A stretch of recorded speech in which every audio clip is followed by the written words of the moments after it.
The sterile white kitchen island of Sterling Thorne's mansion felt like a dissection table. Aisha sat opposite Sterling, his lawyer, a silent, predatory presence beside him. Sterling, impeccably dressed even in this intimate setting, slammed the divorce papers onto the polished granite. "Sign them, Aisha, and then you need to leave." His voice, usually so smooth, was edged with contempt. "Let's be honest, your contributions were always more decorative than substantive. And your urban background, well, it never quite fit into my world, did it?" Aisha's breath hitched. Each word was a calculated blow, designed to diminish, to erase. Her contributions? She'd built his company alongside him, poured her soul into it. Just then, Eleanor Thorne, Sterling's mother, swept in, a silk scarf artfully draped. "Oh, Aisha, darling. So sorry to hear about everything, but perhaps it's for the best. You'll find a more suitable environment now, won't you?" Her smile was a venomous thing, dripping with false sympathy, twisting the knife of systemic prejudice Aisha had felt for years. Aisha felt a hot, familiar wave of despair, quickly followed by a cold, simmering anger. This wasn't just about a divorce, it was about her very identity being stripped away. As Sterling and his lawyer consulted in hushed tones, Aisha's gaze drifted to her open purse on the counter. Among the usual clutter, a half-empty lip balm, old receipts, a crumpled tissue. She saw it. A single creased lottery ticket, a forgotten impulse buy from last Tuesday. She remembered picking the numbers. Aaliyah's birthday, Jamal's, their anniversary. A silly, hopeful gesture she'd already dismissed. The drawing had been yesterday, she vaguely recalled. A faint, almost imperceptible spark of curiosity flickered in her hollowed-out chest. Sterling's lawyer slid another stack of documents across the island, company share transfer papers. "Just a formality, Mrs. Hayes. Transferring your nominal interest back to Mr. Thorne." Eleanor patted Aisha's arm, a gesture entirely devoid of warmth. "You were never truly a partner, dear. More of a muse, perhaps." Aisha's hand trembled as she picked up the pen. Each stroke of her signature felt like an eraser dragging across her life. Her history, her very identity, the company she had helped build, the shared dreams, the years of sacrifice, all reduced to a few lines of ink, signed away. Profound loss settled over her, cold and heavy. With the documents signed, Sterling leaned back, a smug satisfaction on his face. "There, 30 days, Aisha. That's generous, considering you'll need to find somewhere else to stay." He paused, letting the words hang in the air. "After all, you're worth nothing now, not in this house." Eleanor let out a soft, dismissive laugh. "Indeed. I'm sure you'll find a more appropriate apartment. Somewhere that truly reflects your place asterisk in the world, dear." Aisha flinched, not from their words, but from the raw, burning humiliation. Her jaw clenched. They didn't just want her gone. They wanted her utterly broken. A stark reminder of the systemic prejudice that had always simmered beneath their polished facades. As if on cue, the light footsteps of children echoed from the stairs. Aaliyah, 7, and Jamal, 5, appeared, their small bags clutched in their hands, their faces tear-streaked. Aisha's heart shattered anew. She knelt, embracing them tightly, burying her face in their sweet-smelling hair. "Mama loves you. I'll be back for you, I promise," she whispered, the words catching in her throat. Sterling, ever the performer, gently took Aaliyah's hand. "Come on, sweetie. Daddy's taking you for ice cream, remember? Your favorite." Jamal, ever observant, looked up at Aisha, his eyes wide with confusion. "Why can't you come, Mama?" he asked, his voice small and innocent. Eleanor, seeing the moment of vulnerability, leaned in to whisper to Sterling, just loud enough for Aisha to hear, "See? This instability. The children are better off without it." The cruelty was breathtaking, a physical blow to Aisha's maternal heart. The sleek black car pulled out of the driveway, taking her children with it. The front door clicked shut, plunging the vast, ornate kitchen into a profound silence. The only sound was the rhythmic, almost mocking tick-tock of the grandfather clock in the hall, marking the end of her old life. Aisha stood alone, a ghost in what had once been her home, clutching her purse. Inside, the crumpled lottery ticket lay nestled, a silent, unassuming witness to her utter desolation. An emptiness so vast it threatened to consume her. Mindless scrolling. That's all Aisha wanted. A distraction. Anything to escape the suffocating silence. She pulled out her phone, her thumb moving automatically. Then, a news notification flashed across the screen. Record-breaking lottery jackpot winner, still unknown. $300 million prize unclaimed. The drawing had been yesterday. Her eyes widened slightly. Yesterday. That was the day after she bought her ticket. A faint, irrational spark of what if flickered in her weary mind. Her heart began to pound, a frantic drum against her ribs. With shaking hands, Aisha fumbled in her purse, retrieving the crumpled lottery ticket. She smoothed it out on the pristine kitchen island, her breath held tight. Then, she pulled up the news article with the winning numbers. Her eyes darted from the screen to the ticket, comparing, recomparing. Aaliyah's birthday, Jamal's, their anniversary, the numbers they matched. Perfectly. All of them. $300 million, she whispered, the words alien on her tongue. A gasp escaped her lips, followed by another, then a choked, disbelieving sob. The ticket shook violently in her hand. It wasn't just money, it was vindication, dawning power, an impossible, earth-shattering miracle. Aisha sat motionless, the crumpled ticket a flimsy yet monumental weight in her hand. The sheer magnitude of the sum, $300 million, slowly began to sink in, pushing aside the raw grief. And then, for the first time in what felt like an eternity, a slow, deliberate smile stretched across her lips. It wasn't a smile of joy. Not yet. This was something far more dangerous, far more determined. This was the smile of a woman who had just been handed the ultimate weapon. She realized, with chilling clarity, that she now held the power to redefine her true worth, to shatter the carefully constructed lies of those who had wronged her, and to fight back in ways they could never imagine. The sheer, surreal reality of $300 million left Aisha numb, suspended between triumph and terror. Her phone buzzed, vibrating on the cold countertop. It was Nia, her sister, a concerned text. Asterisk. How did the hearing go? You okay? Call me. Aisha stared at the screen, then at the lottery ticket, then back at the phone. Her first instinct was to scream the news, but a colder, more strategic thought prevailed. This wasn't something to blurt out. Not yet. Especially not to Nia, who would demand every detail, every plan. She needed time. Time to process, time to plan. She quickly typed a terse reply. Asterisk. Long day. I'm fine. Call you later. The grand living room, once a vibrant hub of family laughter and elegant entertaining, now felt like a mausoleum. Dust motes danced in the slivers of sunlight that pierced the heavy drapes, highlighting the profound silence. Aisha, her steps echoing on the polished hardwood, moved through the house, each room a fresh wound. She saw Sterling on one knee, a diamond glinting, his earnest smile a cruel phantom. She remembered Aaliyah's first wobbly steps across the Persian rug, Jamal's superhero-themed room, plastered with posters that now seemed to mock her loss. How had she met Sterling, this man who had so thoroughly erased her? The memories twisted her gut, a dawning understanding of how subtly her identity had been chipped away, replaced by the polished, diluted version of herself he'd crafted. This house, this life, felt like a borrowed costume, now stripped away. 15 years ago, the aroma of roasted beans and warm pastries had filled the air of a bustling coffee shop on 5th Street.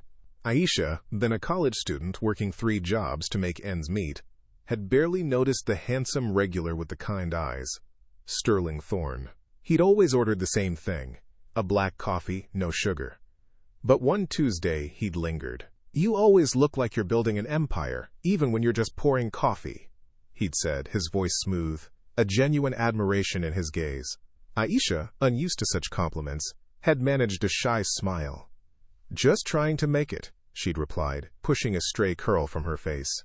He'd asked her out for coffee, just coffee, expressing how much he admired her work ethic.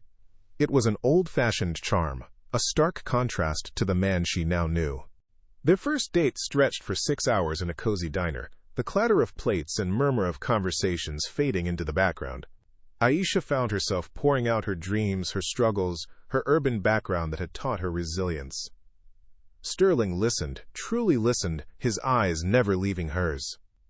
He spoke of his own ambitions, his business plans, his desire to build something substantial. He praised her intelligence, her fire, her unshakable spirit. "You're going to achieve great things, Aisha," he'd whispered, squeezing her hand across the checkered tablecloth.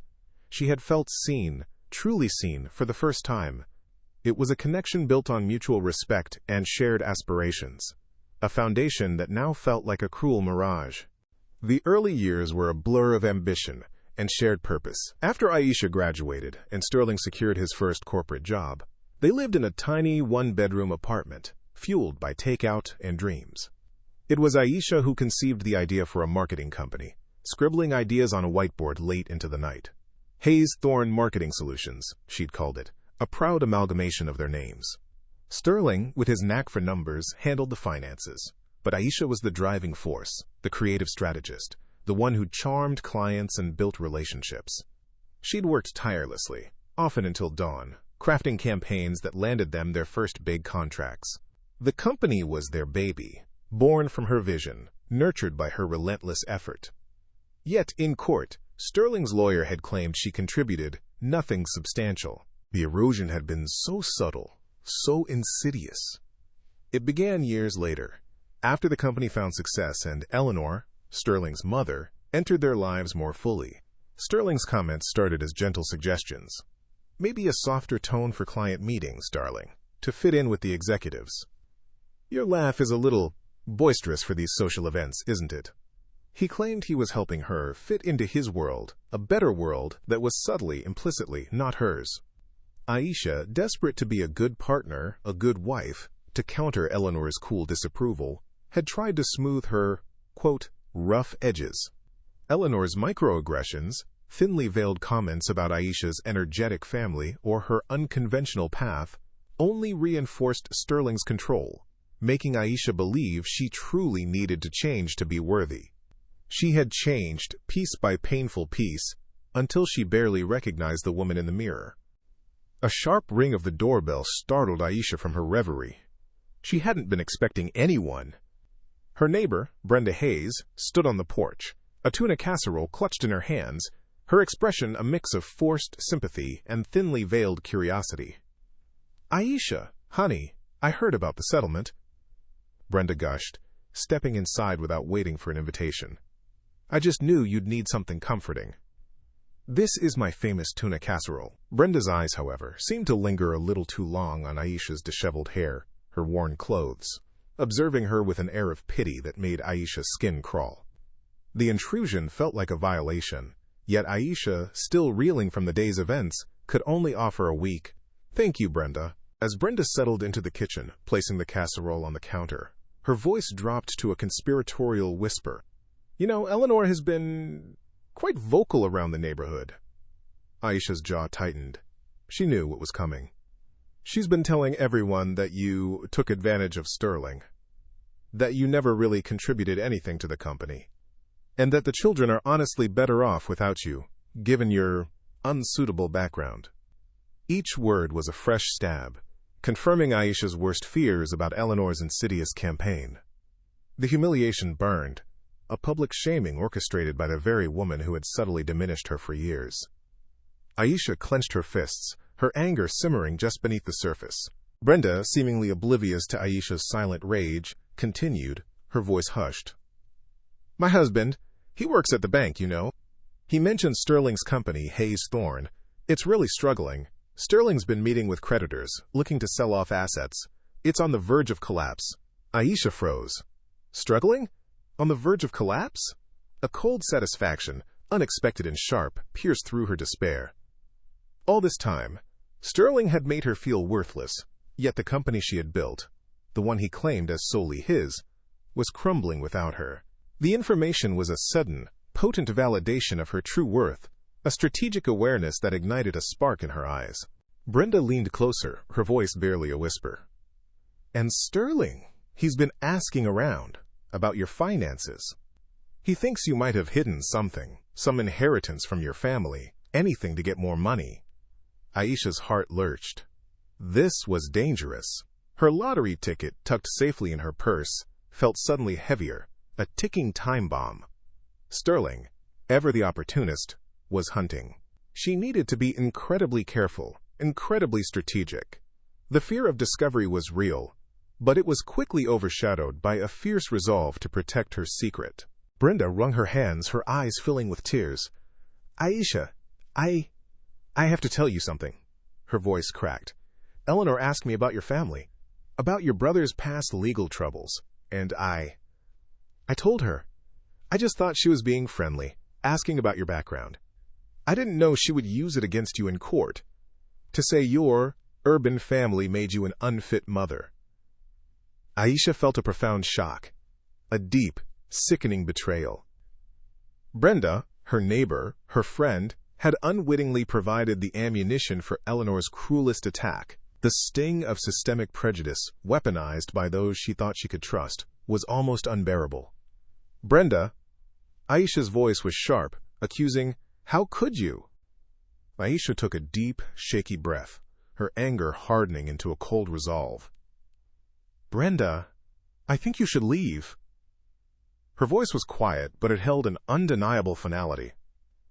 Brenda started to protest, tears streaming down her face. "But Aisha, I can help. I can tell people the truth. I can fight for you." Aisha shook her head. "The damage is done, Brenda. The trust is broken." She walked Brenda to the front door, the silence between them thick with regret and unanswered apologies. As the door clicked shut, Aisha felt a new layer of isolation, but also a fierce determination. She would have to fight this alone. As evening settled, painting the empty house in shades of twilight, Aisha sat alone, the weight of the day's betrayals pressing down on her. Sterling, Eleanor, Brenda, and the insidious system they represented. But then, her gaze fell to her purse, to the crumpled lottery ticket tucked inside. The $300 million. It wasn't just a sum of money, it was a weapon. She pulled out her phone, the screen glowing in the dim light. Her fingers flew across the keyboard. How to claim lottery prize anonymously. She would be strategic. She would protect her windfall. Her purpose shifted, crystallizing into something fierce and unyielding. This wasn't just about survival anymore. This was a calculated fight for justice. For her children. The grand, empty house felt less like a home and more like a battlefield where Aisha had suffered a crushing defeat. But the lottery ticket, now carefully smoothed and tucked away, was a secret weapon. For 3 sleepless nights, Aisha hunched over her laptop, the screen a stark glow in the darkness. She dove deep into the rabbit hole of anonymous lottery claims, poring over articles about trusts, LLCs, and legal loopholes. The sheer complexity was daunting. She realized quickly that this wasn't a game for amateurs. To protect her newfound fortune and, more importantly, her children, she would need expert lawyers and financial advisors. Not just any experts, but those she could trust implicitly, a rare and precious commodity in her fractured world. The weight of responsibility was immense, but so was her resolve. Thursday morning shattered the fragile piece of Aisha's strategic planning. Her phone, vibrating insistently, showed Sterling's lawyer on the caller ID. Her heart hammered against her ribs. She answered, her voice tight. The lawyer's tone was as cold and formal as ever, delivering a bombshell that sent a jolt of ice through Aisha's veins. Sterling had filed a motion to relocate Aaliyah and Jamal to Charlotte, North Carolina, a supposed merger opportunity for his failing company.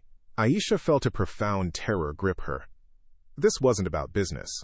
It was Sterling's final cruel move to erase her from her children's lives, to cut every last tie. "You can't do this," Aisha cried, her voice cracking, but the lawyer had already hung up. Panic surged, then a furious determination. Aisha gripped the phone, her knuckles white. She looked at the calendar, marking the date for the relocation hearing. 6 days, 6 impossible days. She had no money, no powerful legal team, and the public defender who had handled her divorce certainly wouldn't touch a high-stakes custody battle spanning state lines. Sterling was making his move, and she was cornered. But this time, she had a secret weapon. A desperate urgency coiled in her gut. 6 days. Her secret fortune was her only hope. Later that Thursday afternoon, Aisha found herself driving to a nondescript building in downtown Portland, the state lottery office. Her hands were clammy on the steering wheel, a mix of nerves and burgeoning resolve swirling inside her. The building was surprisingly plain, designed perhaps to keep the anonymity of its luckiest visitors. Inside, she was directed to a small waiting area.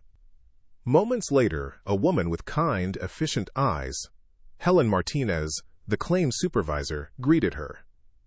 "Miss Hayes, I understand you have an appointment regarding a significant prize." Aisha nodded, her throat suddenly dry. Helen led Aisha to a small, private conference room. Seated at the table was a man with impeccably tailored clothes and a warm, reassuring smile. "Aisha, this is Julian Vance," Helen introduced. "He's a financial advisor we often recommend to our major prize winners to help them navigate their new wealth." Julian stood, extending a hand. His grip was firm, his eyes a kind, intelligent blue. Aisha noted his professional demeanor, how he spoke with a smooth confidence. A subtle sense of unease flickered. He reminded her, unsettlingly, of a younger, charming Sterling, before the mask had truly slipped. Aisha's heart pounded as she reached into her purse. With trembling fingers, she pulled out the crumpled lottery ticket and carefully laid it on the polished conference table.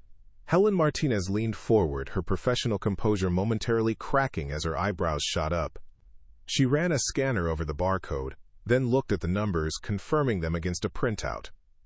Her gaze met Aisha's, wide with disbelief. "Ms. Hayes," she breathed. "This is it. The $300 million jackpot, the largest in state history." Julian Vance remained impassive, but Aisha caught a flicker in his eyes, a glint of something she couldn't quite decipher. Julian Vance cleared his throat, his voice smooth and calming.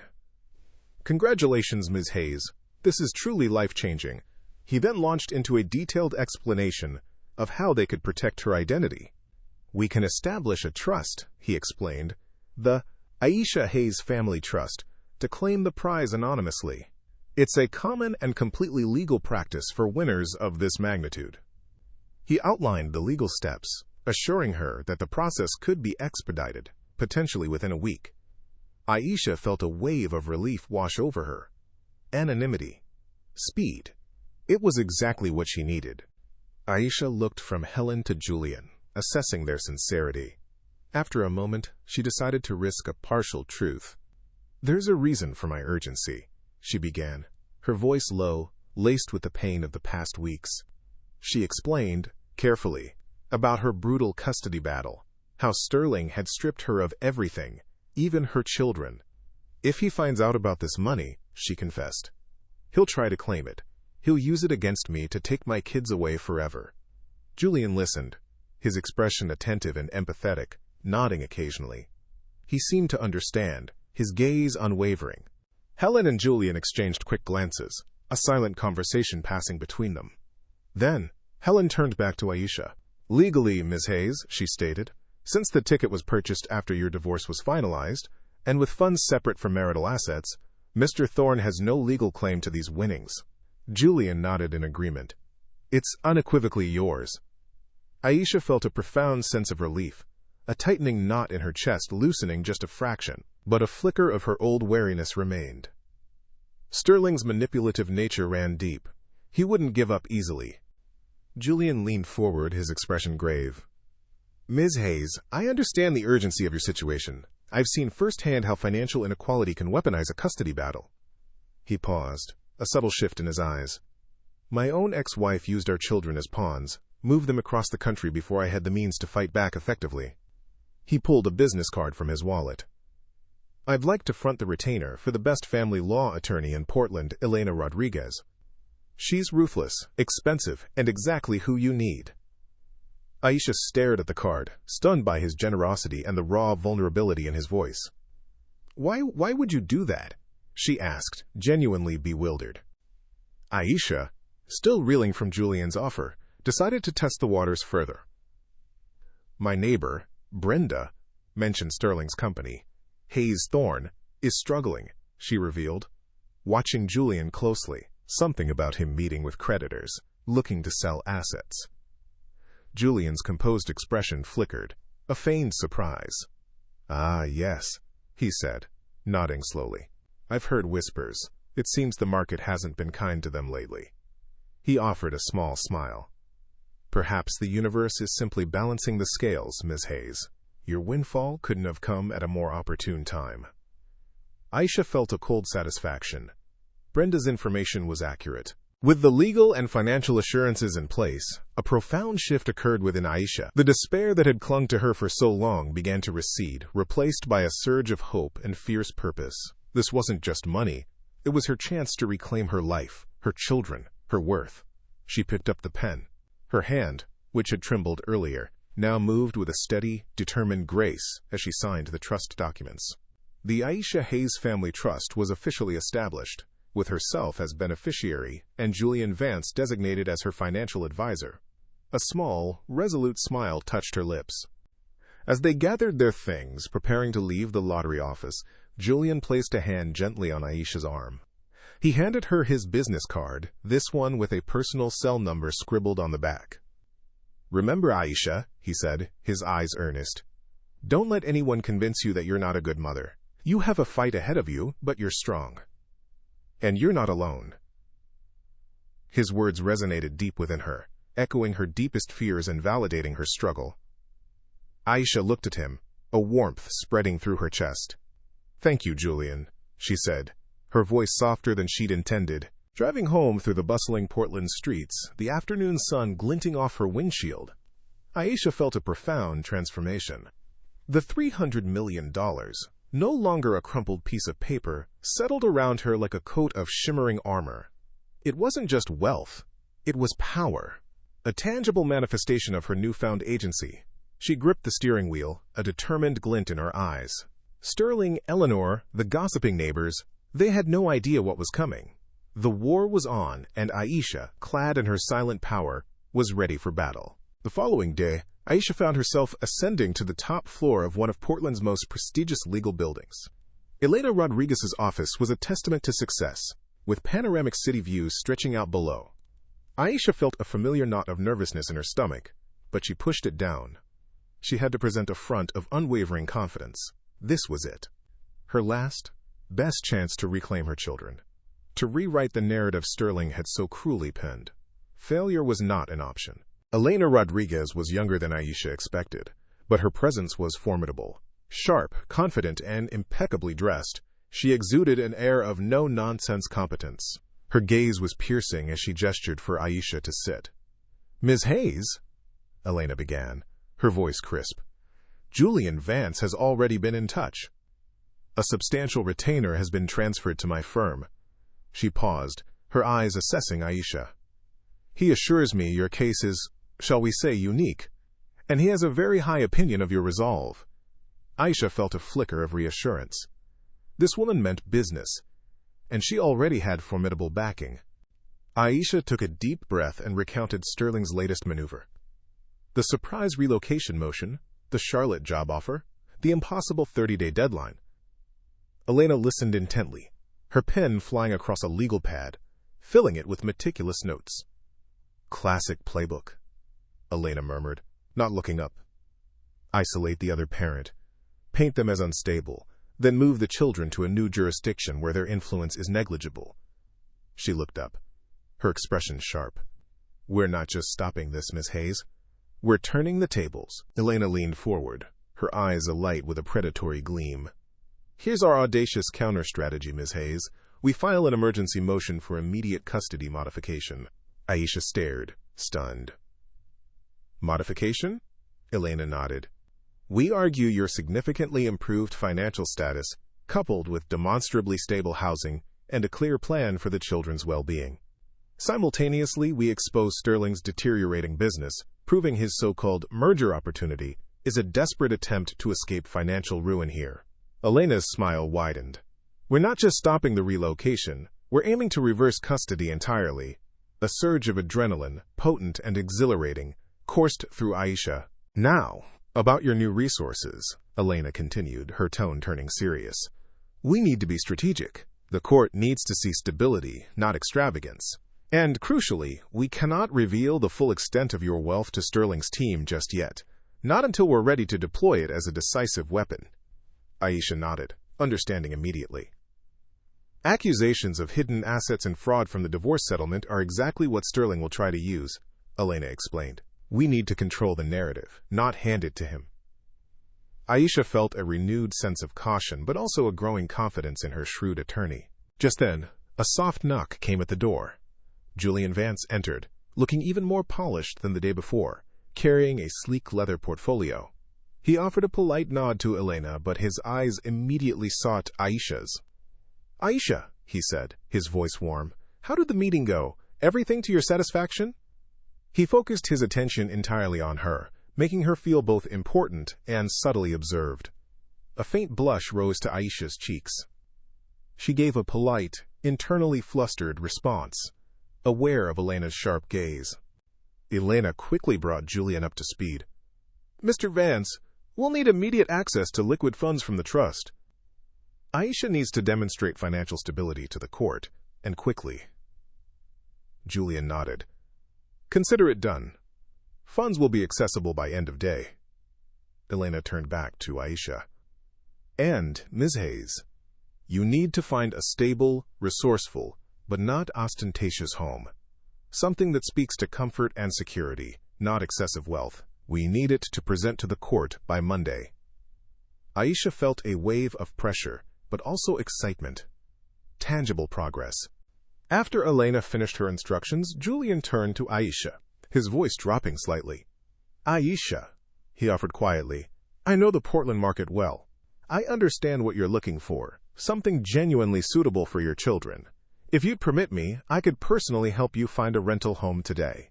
Aisha looked at him, a slight flicker of suspicion. His offer felt unusually personal for a financial advisor.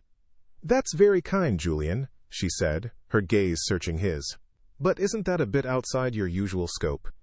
Julian sighed, his kind eyes clouding with what appeared to be genuine sorrow. "Perhaps," he admitted, "but this case resonates with me deeply, Aisha. My ex-wife, she used our children as weapons, moved them to California. By the time I had the means to fight, they barely knew me."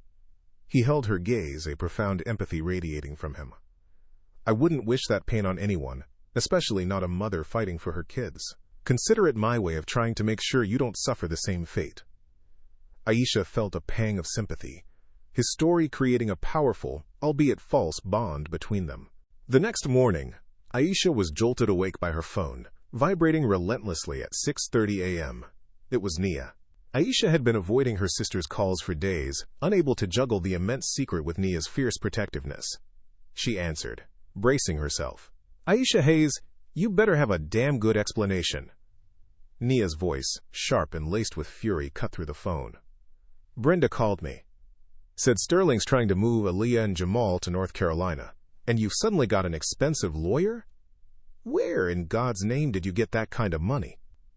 Nia's tone was direct, challenging Aisha's evasiveness, demanding answers. "Nia, it's not like that," Aisha stammered, scrambling for a believable lie. I found a pro bono lawyer, a very good one actually." Nia snorted.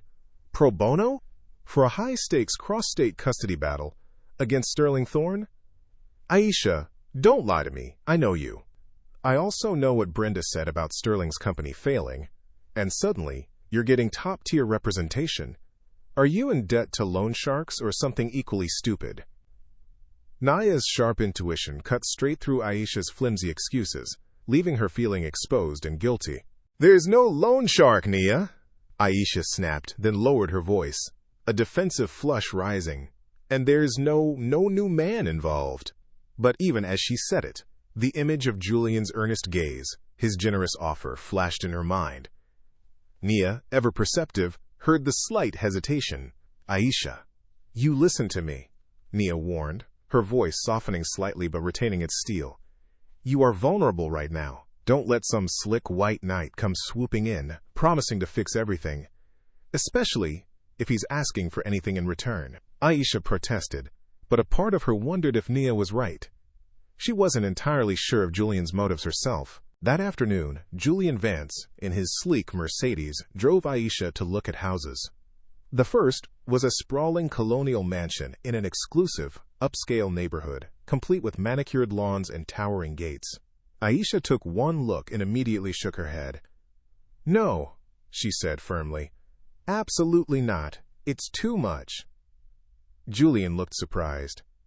"But it's perfect, Aisha." "Plenty of room for the children." Aisha turned, her gaze shrewd. "It's too suspicious, Julian. After my divorce, I claimed poverty. Pulling up to court from a place like this would completely undermine our case. We need plausible, not ostentatious." Julian's smile faltered, but he nodded, feigning understanding. The second house, however, was different. A modest but meticulously maintained 3-bedroom rental in a quiet, family-friendly neighborhood with tree-lined streets and a small park nearby. As Aisha stepped inside, a sense of warmth enveloped her. She could easily imagine Aliyah and Jamal running through the living room, giggling in the backyard.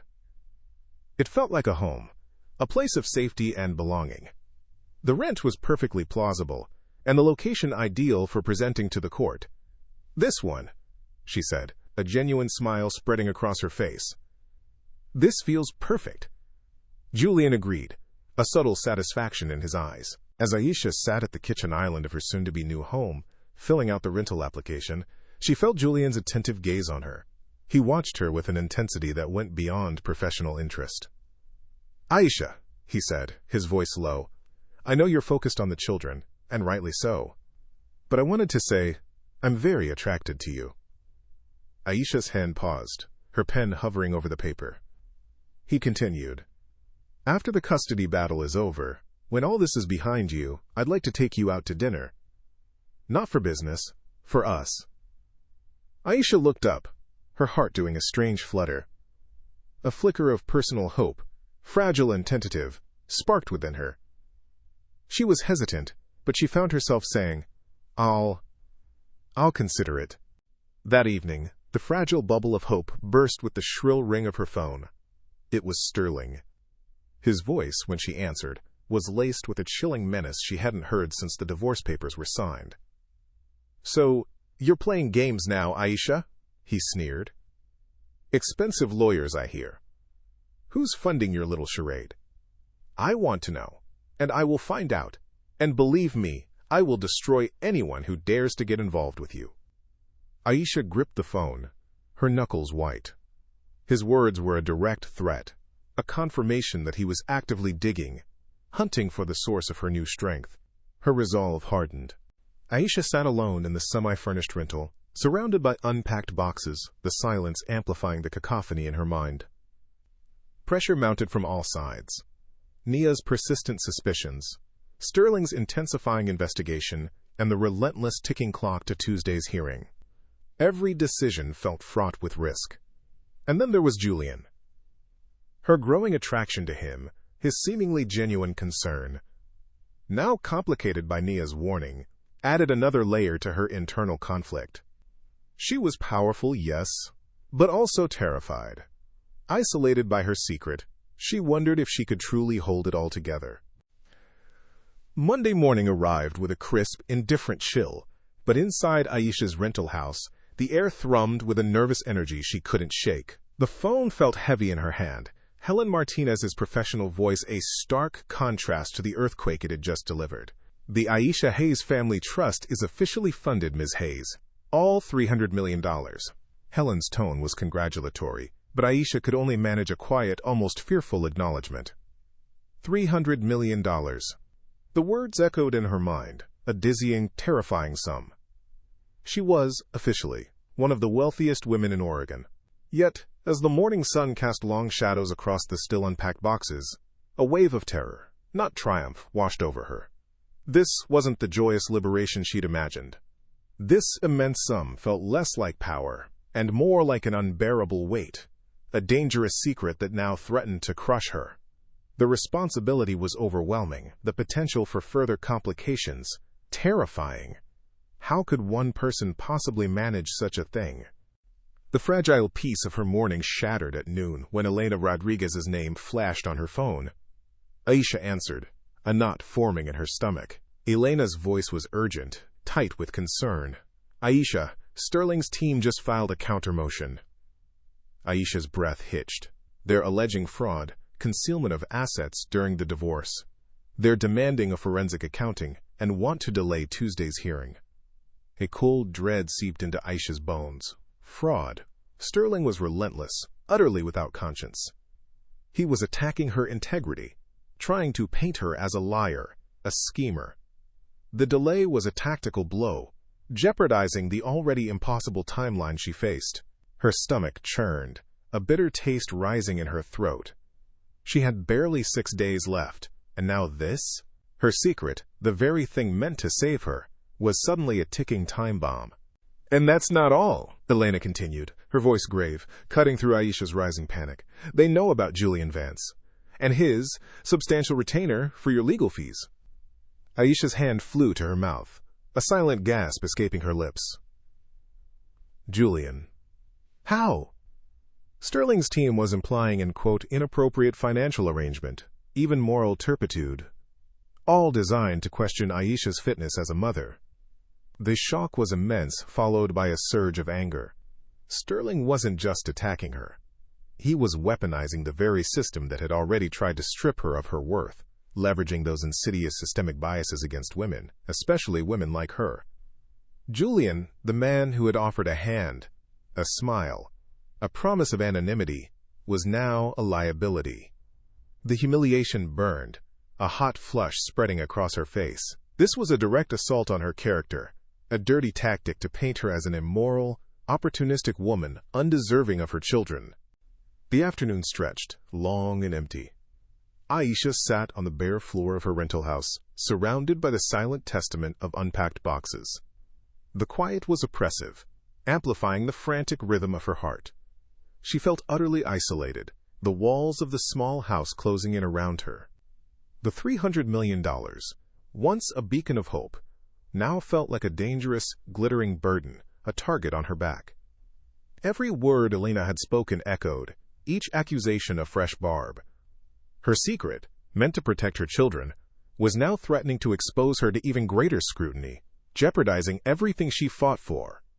The sheer weight of it all was suffocating, a profound loneliness settling deep within her. Her phone buzzed, startling her out of her despondent reverie. It was a text from Julian Vance. Asterisk. Need to see you. Important. Can you meet me at my office? The words were terse, clipped, the urgency palpable even through text. A cold wave of suspicion washed over Aisha. His tone, so different from his usual smooth charm, set her alarm bells ringing. A premonition of dread settled in her stomach. What now? What else could possibly go wrong? The drive to Julian's office felt like an ascent into another world. His building, a sleek, glass and steel high-rise, pierced the Portland skyline, a monument to wealth and power. Aisha felt a tremor of intimidation as she stepped into the opulent lobby. His corner suite, she noted, with its panoramic views, spoke of serious influence. When she entered, Julian was already standing by the window, his back to the city, his posture rigid. He turned slowly, his expression grave, his usual easy smile absent. He looked like a man preparing to deliver bad news, or perhaps a confession. Aisha's guard instantly went up. Julian gestured to a chair, but Aisha remained standing, her gaze fixed on him. The air was thick with unspoken tension. He cleared his throat, his voice low, strained. "Aisha, there's something I should have told you from the beginning. Something that changes everything." The words hung in the air, heavy with unspoken meaning. Aisha felt a cold dread settle over her, a sickeningly familiar sensation. It was the same tone Sterling had used countless times, the prelude to a betrayal, a manipulation, a carefully constructed lie. Her heart pounded a frantic rhythm against her ribs. She braced herself. Julian finally met her gaze, his eyes shadowed with what looked like regret, but Aisha now saw it as calculation. I'm the primary investor who's been secretly keeping Sterling's company, Hayes Thorne Marketing Solutions, afloat for the past 8 months. The confession hung in the air, a venomous, impossible truth. Aisha felt a physical blow, a sharp, sickening lurch in her gut. Her savior had been financially supporting her tormentor. The man who had feigned empathy, offered to fund her legal battle, and even hinted at a future with her, was the very person enabling Sterling's continued reign of terror. It was a betrayal so profound, so utterly cynical, it stole her breath. Rage, hot and blinding, began to simmer beneath her shock. Aisha took a step back, shaking her head slowly. The horrifying implications cascaded over her. "You knew," she whispered, her voice dangerously quiet. "You knew who I was when I walked into the lottery office, didn't you?" Her mind replayed every glance, every kind word, every reassuring gesture. His empathy, his shared pain about losing his own children. It was all a meticulously crafted performance. She felt a profound sense of foolishness, of being utterly used, violated. The anger solidified into a cold, hard knot in her chest. Julian avoided her gaze, his silence a damning confirmation. "No, not initially," Julian stammered, finally finding his voice, though it lacked its usual smooth confidence. I only discovered your identity after we filed the trust paperwork. After your name was in the system. I pulled the full file on Sterling's company, as a matter of routine, and then I saw your name on the original incorporation documents." He looked up, trying to gauge her reaction, a faint hope flickering in his eyes. Aisha stared, unconvinced. It was a convenient truth, mixed with what she now knew were layers of lies. His explanation sounded too rehearsed, too neat. "And you decided to keep that information to yourself?" she asked, her voice laced with ice. "Even as you offered to pay my lawyer? Even as you offered to find me a home? Even as you asked me out to dinner?" The words were a bitter accusation. The truth of his prolonged deception hit Aisha with renewed force. For 3 days, she seethed, her voice rising, shaking with a furious intensity. "For 3 days, you knew you were financially supporting the man who destroyed my life. The man who took my children, stripped me bare, and you said nothing." Her hands clenched into fists at her sides. His silence during their house hunting, his dinner invitation, his seemingly heartfelt encouragement, it all felt like a cruel, twisted mockery of her vulnerability, a calculated act to deepen her trust, to further ensnare her. The rage boiled over, hot tears pricking her eyes, not of sadness but of pure, unadulterated fury. Julian took a hesitant step toward her, his hands out in a placating gesture.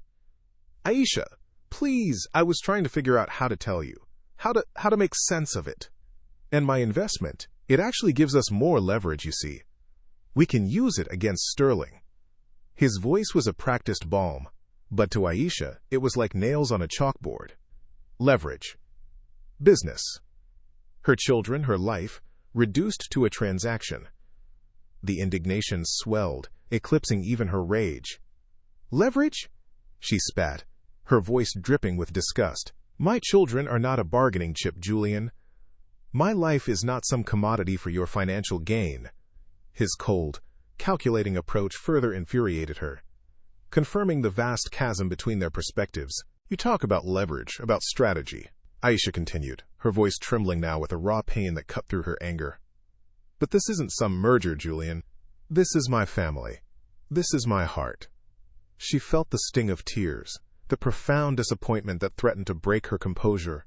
She had almost allowed herself to believe in him, to feel something for him. The thought made her recoil. She had been so emotionally starved, so desperate for an ally, that she'd almost fallen for his expertly crafted facade. The realization of how deeply he had hurt her, how close she'd come to opening her heart to another manipulator, was a bitter pill. She swallowed back the confession of her nascent feelings, the words dying in her throat, replaced by a fierce determination to protect what little she had left. Aisha's gaze hardened, shifting from hurt to a chilling, analytical precision. "How much?" she demanded, her voice flat, devoid of emotion. "How much have you invested in Sterling's failing company?" Julian hesitated, shifting uncomfortably under her piercing stare. 12 million, he mumbled, barely audible. The horrifying truth clicked into place, cold and undeniable. It wasn't about rescuing her, it was about rescuing himself. He hadn't been a savior, he had been a predator, recruiting a wealthy partner to bail out his bad investment, He had seen her desperation, her lottery win, and calculated his move with ruthless precision. The disgust that surged through her was profound, a bitter taste of his cynical exploitation. Aisha stepped forward, her voice low but powerful, each word a hammer blow. "You found the perfect mark, didn't you, Julian? A desperate woman with $300 million and a grudge, ripe for exploitation." She watched his face, devoid of its charming mask, twist in discomfort. "You never intended to get caught playing both sides, did you?" It was a statement, not a question. His cynical opportunism, laid bare, was a testament to the depths of his deceit. She refused to be a victim, not anymore. She saw him for what he was, another man trying to control her, to use her for his own gain. Without another word, Aisha grabbed her purse, the leather strap digging into her shoulder. She turned, walking towards the door. "Aisha, wait! Please! We can still work together! I care about you." Julian's voice, desperate and raw, echoed in the room. His hollow claim of personal feelings, now exposed as a calculated lie, was a final insult. Aisha didn't pause, didn't look back. "I care about my children," she stated, her voice firm, unwavering, not bothering to turn around. "And I care about justice, not revenge, and certainly not a business transaction." She walked out. The click of the latch, a definitive end to their twisted alliance, leaving him and his broken promises behind. The profound disappointment, the anger, the heartbreak, would fuel her now, not hinder her. The long hallway outside Julian's office felt like a tunnel, stretching endlessly before her. Aisha walked, each step heavy, the silence amplifying the thrumming pain in her chest. Despite her immense wealth, she felt profoundly alone, isolated by her secret, by the betrayals that seemed to come from every direction.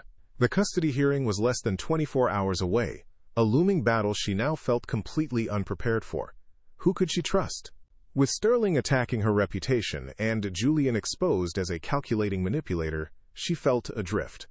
The weight of the $300 million was a crushing burden, a secret that had brought her more fear and loneliness than freedom. She was on her own, truly on her own, facing the biggest fight of her life. Tuesday morning dawned like a bruise, gray and cold, mirroring the hollow ache in Aisha's chest. She had barely slept, Julian's calculated betrayal replaying in her mind, each false kindness, a fresh stab. The $300 million, once a beacon of hope, now felt like a dangerous burden, a heavy cloak that threatened to suffocate her. She moved through the sparse rental house, the silence amplifying her dread. Picking out a simple, dark suit, she dressed slowly, each button a small act of defiance. This wasn't about the money anymore. This was about her children. This was about proving her worth, not with a lottery ticket, but with every fiber of her being. She would face them all. The courthouse lobby hummed with a low, nervous energy. Eleanor Rodriguez, composed and sharp in her tailored suit, met Aisha with a grave expression. "Ready?" she asked, her voice low. Aisha nodded, her jaw tight. Elena continued.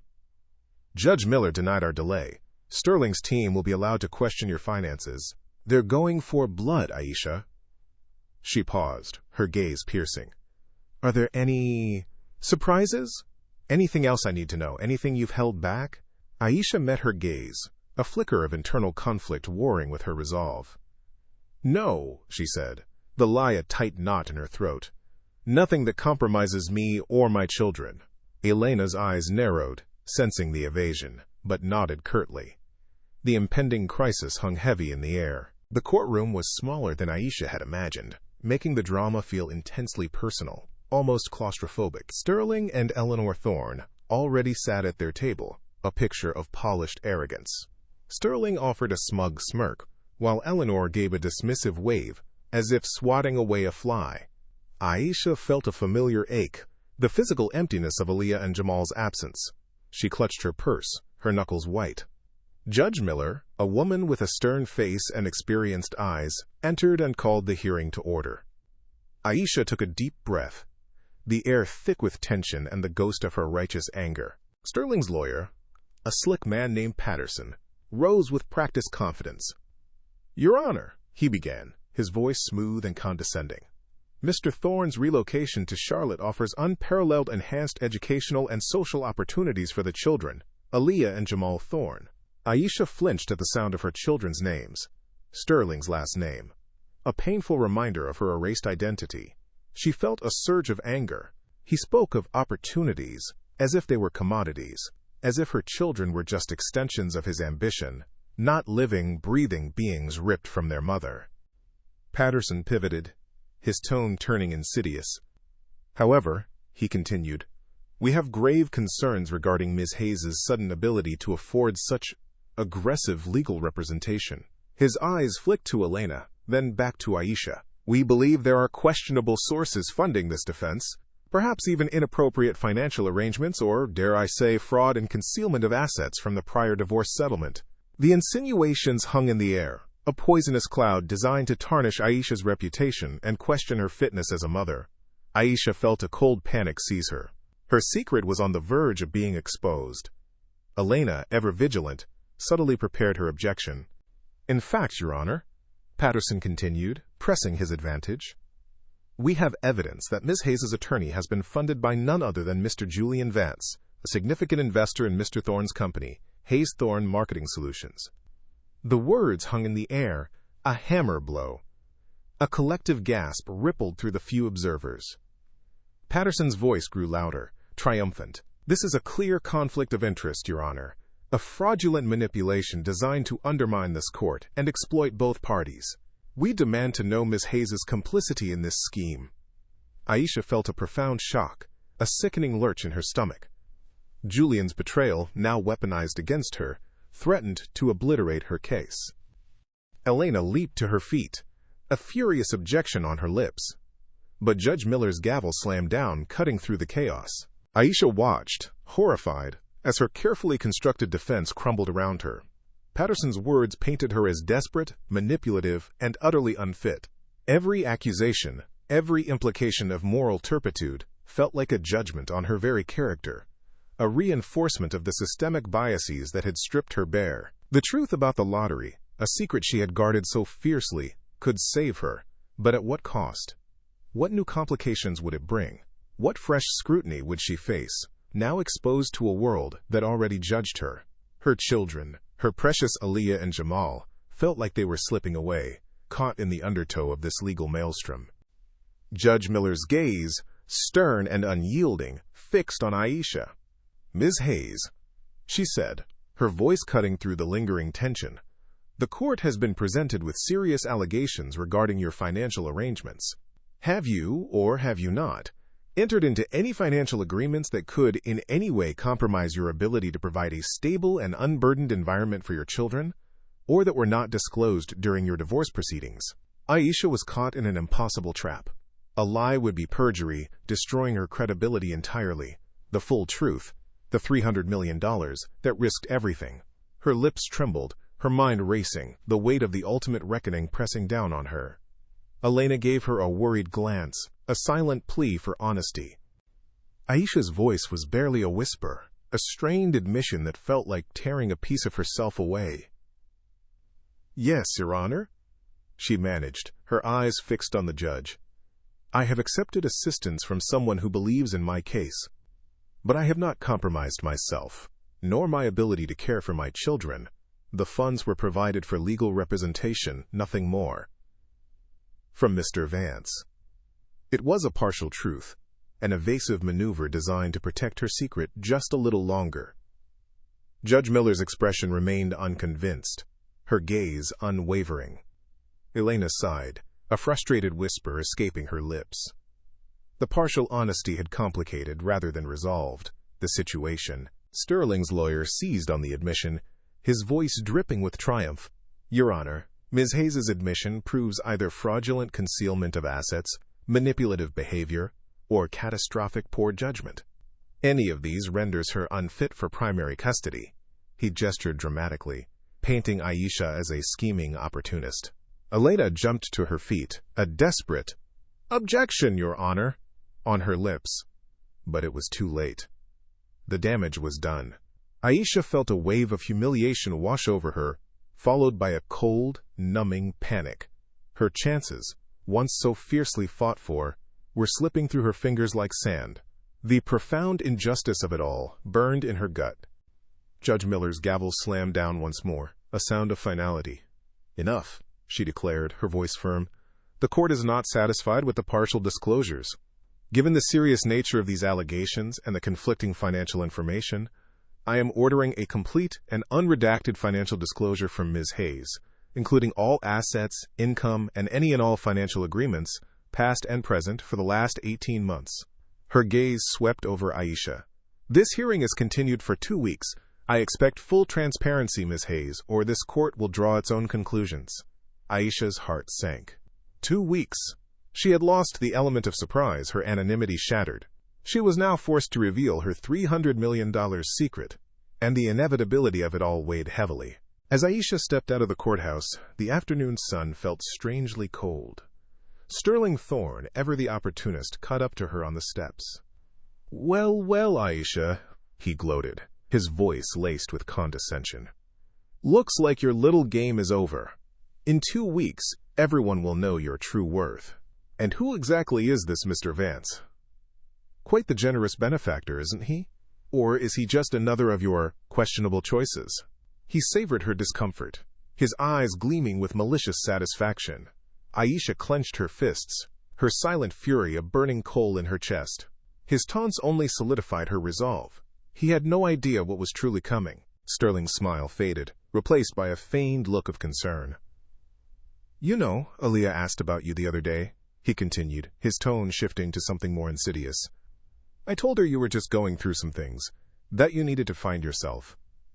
It's a shame, really, all that compromising yourself for validation. Some people just never learn their place, do they?" He accused her of compromising herself, tying it into the systemic narrative of her, unsuitable, background, a cruel jab designed to hit her where she was most vulnerable. Aisha's eyes welled with tears, quickly blinked away. Her maternal anger surged, a protective rage that overshadowed everything else. He had crossed a line. Sterling walked away, his smug silhouette disappearing into the crowd. Aisha stood alone on the courthouse steps, bathed in the harsh afternoon light, the weight of his words, of Judge Miller's order, pressing down on her. The agonizing choice loomed: reveal the lottery winnings in 2 weeks and face the unpredictable, potentially devastating consequences, or lose her children forever. The $300 million, once a symbol of liberation, now felt like a heavy burden, a prize too expensive to carry. Was it truly worth all this? Was she strong enough to wield this power, or would it crush her? Her face was etched with conflict, searching for a purpose beyond mere survival. That evening, the silence of her empty rental house was punctuated only by the soft hum of the refrigerator. Aisha's phone buzzed. It was Julian Vance. "I heard about the hearing. We need to talk, please." His words were a desperate plea, but to Aisha they were just a reminder of his betrayal. She stared at the screen for a moment, then, with a cold resolve, deleted the message without responding. There would be no more talking, no more manipulation. The ties were cut. 6 days blurred into a purgatory of anxious waiting. Aisha avoided calls, succumbing to a despair she hadn't felt since the divorce. Then, a furious pounding on her door. "Aisha Hayes, open this damn door. This is a wellness check." It was Nia. When Aisha finally, weakly opened it, Nia pushed past her, her eyes widening at the disarray, at Aisha's hollow eyes and disheveled appearance. "What in the world, Aisha? What is going on?" Nia's fierce love and concern cut through the fog of Aisha's isolation. She was found. Nia grabbed Aisha's shoulders, her gaze unwavering. "Stop lying to me, Aisha. Tell me everything right now." The dam broke. Aisha, her voice trembling with a mix of relief and fear, confessed. I won the lottery, Nia. $300 million. The day after the divorce, Nia's eyes went wide with shock. Then slowly, understanding dawned. Her sister quickly connected the dots. The expensive lawyer, the evasiveness. Aisha buried her face in Nia's shoulder, tears finally falling. a profound sense of connection and vulnerability washing over her. Naya held her tight, a gentle embrace that spoke volumes. Aisha pulled back, wiping her eyes. "But Nia, Sterling will use it against me. He'll say I hid assets, that I'm manipulating the court." Nia cut her off, her voice firm. "And what's truly best for Aliyah and Jamal? For them to see their mother hide her strength? Or to see her fight, unapologetically, for what's right?" Naya looked her directly in the eyes. "You don't hide this, Aisha. You weaponize it. You turn your victory into a force for justice, not just for you, but for every woman who's been stripped bare by a biased system." A dawning realization sparked in Aisha's eyes, a shift from fear to fierce determination. Later that day, just as Aisha was starting to feel a flicker of renewed hope, Elena called, her voice urgent. "Aisha, Sterling's team just filed new papers. They're claiming you planned this custody challenge for months, hiding assets, manipulating circumstances. I need you at my office immediately. Something deeper is going on." Alarm bells screamed in Aisha's head. Her hand flew to her chest, a knot of fear tightening in her stomach. Nia, overhearing, gave her a concerned look. Just when she thought it couldn't get worse, a new attack. In Elena Rodriguez's conference room, a chilling tableau awaited. Elena spread bank records, financial statements, and a series of surveillance photos across the table. Photos of Aisha meeting Julian at the lottery office, at the rental house, even at the coffee shop. Julian Vance, Elena explained, her voice tight with disgust, hired a private investigator. Not just to track Sterling, as he claimed. You, Aisha, were caught in the crossfire. Every move you made since claiming that ticket, documented. Aisha stared, horrified, at the images of herself, her privacy utterly violated. Naya shook her head in angry disbelief. Elena continued, her voice grim. The investigator's report suggests Julian orchestrated your meeting from the beginning. He identified you as the lottery winner 4 days before you claimed your prize. He used connections to access restricted databases, specifically targeting your vulnerability. The words hit Aisha like a physical blow. Devastation washed over her, followed by a searing rage. His help had been a calculated trap, his empathy a cruel performance. He had seen her desperation, not her worth. Aisha clutched her head, a heartbroken, furious question forming on her lips, but Naya wrapped an arm around her, glaring at the damning evidence. Her world was shattered, again. Aisha stared blankly at the evidence, the pieces of Julian's deception clicking into place with sickening clarity. He hadn't just betrayed her, he had targeted her. He exploited her emotional starvation, her raw desperation, aiming to become her financial advisor, her romantic interest, perhaps even her husband, to gain access to her $300 million. He saw her as a mark, a desperate woman with a winning ticket, ripe for exploitation, a means to rescue his failing $12 million investment in Sterling's company. It was a calculated act of financial exploitation, cold and utterly devoid of human decency. Disgust churned in Aisha's stomach, hardening into a fierce determination. Nia patted her back, her own outrage mirroring Aisha's. Lena leaned forward, her expression serious. "Aisha, we have a third option. A risky one, but it puts you in control." She paused for dramatic effect. "You reveal the lottery winnings yourself. You take control of the narrative. You prove to the court and to the world that you are not a victim, not a pawn in some man's game, but a powerful, intelligent woman capable of protecting herself and her children from manipulation. We expose Sterling, Julian, and the systemic corruption they represent." Fear and apprehension flickered in Aisha, but a fierce determination began to ignite. Nia nodded, encouraging. Aisha's eyes fixed on a distant point, envisioning a future where she was truly free. Aisha took a deep breath, the decision solidifying in her heart. She thought of Aliyah and Jamal, of all the betrayals, of Nia's unwavering support. "I want a press conference," she declared, her voice clear and strong. "Monday morning. I'll announce the lottery win. I'll expose Sterling's lies, Julian's manipulation, and how the system allowed them both to thrive." She stood tall, a new light in her eyes, a defiant strength radiating from her. "I will fight for my children publicly. I will control my narrative." Elena's face broke into an approving nod, and Naya's smile was one of profound pride. The game had changed. Monday morning, in a quiet hotel room at the downtown Marriott, Aisha adjusted the navy blazer that now felt like a second skin. She was powerful, composed, a stark contrast to the despair that had consumed her just days before. Nia squeezed her hand. "No going back now, sis." Aisha met her gaze in the mirror, a confident smile touching her lips.